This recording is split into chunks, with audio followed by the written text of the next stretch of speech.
Hello बच्चों, चलिए आज का हमारा प्रश्न है प्रत्यक्ष विधि द्वारा सिद्ध कीजिए कि किसी परिमेय संख्या n के लिए n³ माइनस n सदैव सम है।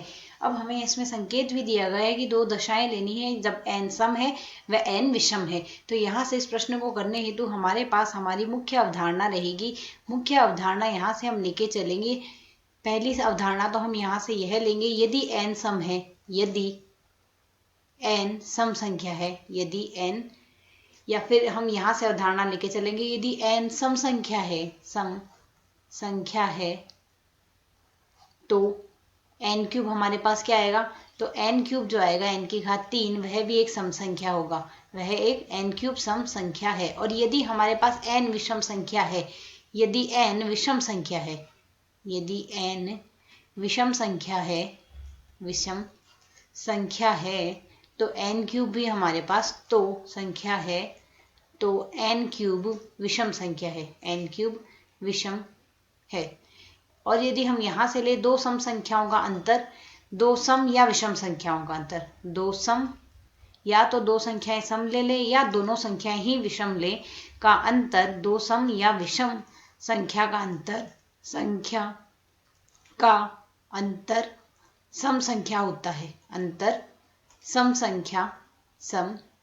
संख्या है। तो यदि होता है, तो यदि अब हम यहाँ से देखें इन दोनों अवधारणाओं को, यदि हम यहाँ से काम लेते हुए सरल करें तो हम पहली स्थिति तो लेते हैं, पहली स्थिति हम लेके चलते हैं, माना n सम संख्या है, माना n बराबर सम संख्या। तो यदि n हम सम संख्या लेके चलेंगे तो हमने यहाँ से यह सिद्ध करना है n³ माइनस n सम संख्या होगी। अब यदि n सम संख्या है, इसका अर्थ हमारे पास जो n³ आएगी वह भी यहाँ से एक सम संख्या ही आएगी। और यदि n सम संख्या है, n³ सम संख्या है, तो दो सम संख्याओं का अंतर अर्थात n³ माइनस n, यह भी हमारे पास एक सम संख्या ही प्राप्त होगा, बराबर एक सम संख्या। तो हमने पहली स्थिति से सिद्ध कर दिया, यदि n एक सम संख्या है तो n³ माइनस n सम संख्या होगा। अब दूसरी स्थिति हम लेके चलेंगे यहाँ से, दूसरी स्थिति हम यहाँ से यह मानेंगे, माना n बराबर विषम संख्या, माना n बराबर विषम संख्या। यदि n हमारे पास एक विषम संख्या होगी तो n³ भी हमारे पास एक विषम संख्या होगी, इसका अर्थ हमारे पास यह होगा n³ भी जो आएगी वह भी एक विषम संख्या आएगी।